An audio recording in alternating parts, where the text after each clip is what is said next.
Hello everyone, how are you? My name is Rosalia. Welcome to the Bible Lounge. And today being day 12 of Daniel 1st 2026, we are looking at consistency as a theme of this year. And today we want to look at faith over fear. We are looking at three scriptures, Daniel chapter 6 verses 19 to 23, then Psalms chapter 56 verse 3, and Psalms chapter 34 verses 19. So we begin with Daniel. What does Daniel tell us? It says, at the first light of dawn, the king got up and hurried to the lion's den. When he came near to the den, he called Daniel in an anguished voice, Daniel, servant of the living God, has your God whom you serve continually been able to rescue you from the lions? Daniel answered, may the king live forever. My God has sent his angel, and he has shut the mouths of the lions. They have not hurt me, because I was found innocent in his sight, nor have I ever done any wrong before you, your majesty. The king was overjoyed and gave orders to lift Daniel out of the den. And when Daniel was lifted from the den, no wound was found on him, because he had trusted in his God.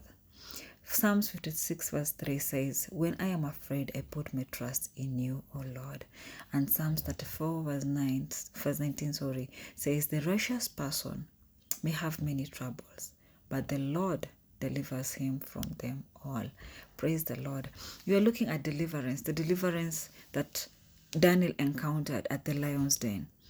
And yesterday we saw when the king had to literally put Daniel into the den, because the other administrators and satraps had kind of convinced the king to sign a decree of Pendes and of Patience and Mendes that is irreversible, and it has to happen so. And so the penalty was worship of to any other person except King Darius. Daniel was a man who was known for his consistency and his relationship with God. And so when he was found to be worshiping his God 3 times a day, he used to pray, and they knew there was nothing else we can get Daniel with but only his relationship with God. So they used that. But I see God's sovereignty even in that situation.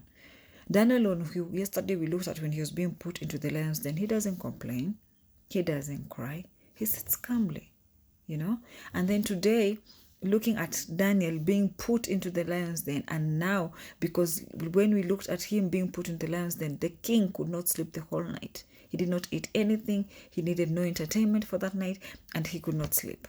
He was fasting. That's what we summed it up. He was fasting.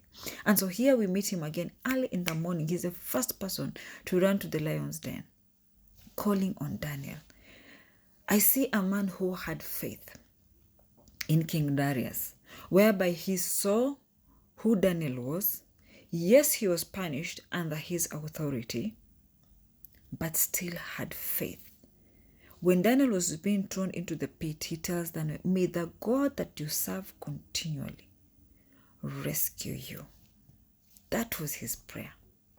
And then when we look at today, when we are meeting him again, when we meet King Darius, he is out there going and is asking, Daniel, the servant of the living God, living, whom you serve continually, not partially, has your God been able to keep you from the lions? Has your God been able to rescue from the lions?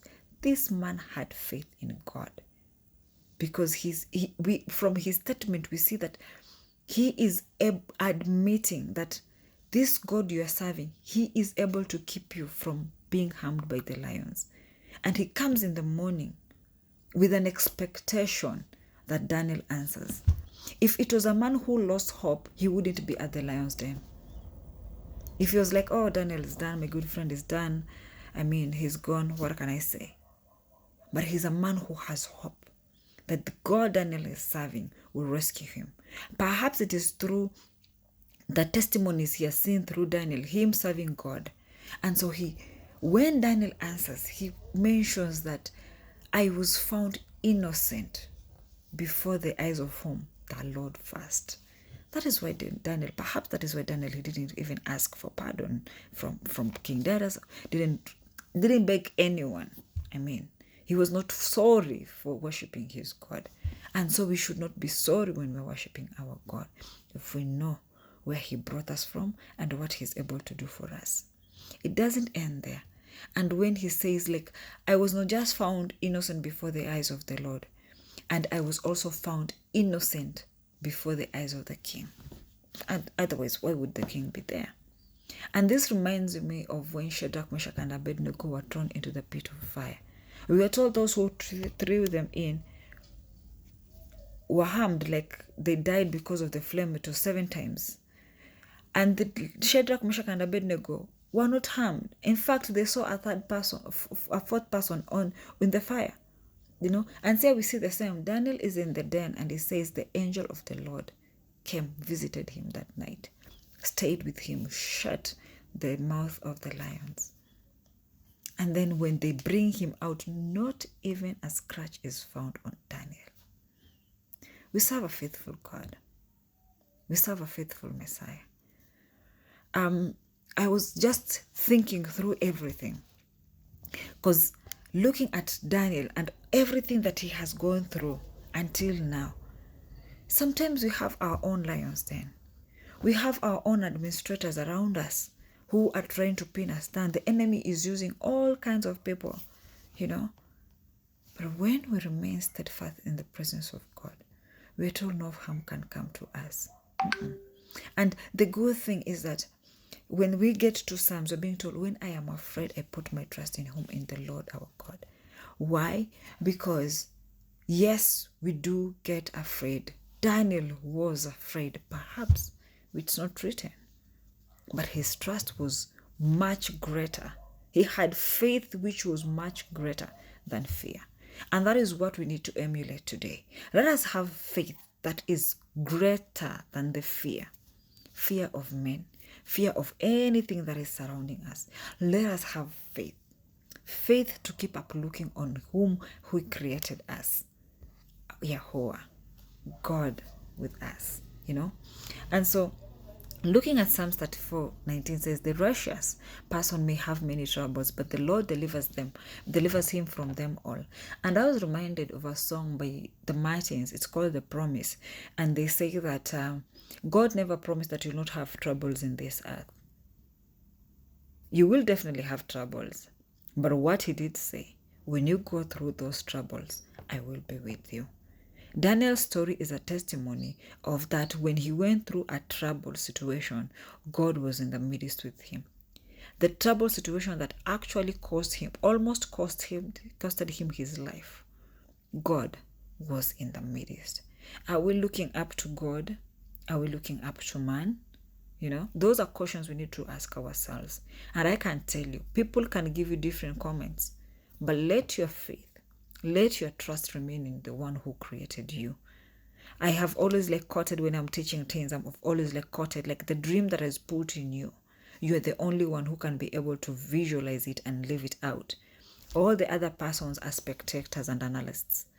And that is what Daniel did. Whatever God had deposited in him to desire his presence, Daniel desired God's presence always. He did not look at the satraps. He did not look at the administrators. He did not look at what other people are doing. He did not look at the decree. He looked at God. He worshipped his God.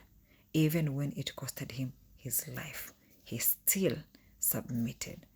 And I want to pray that today, me and you, despite the busyness of the world, despite everything that we're going through, let us focus ahead to the one who will be able to, who always brings us up again. If we put our trust in him, we're being told the righteous person will never fail.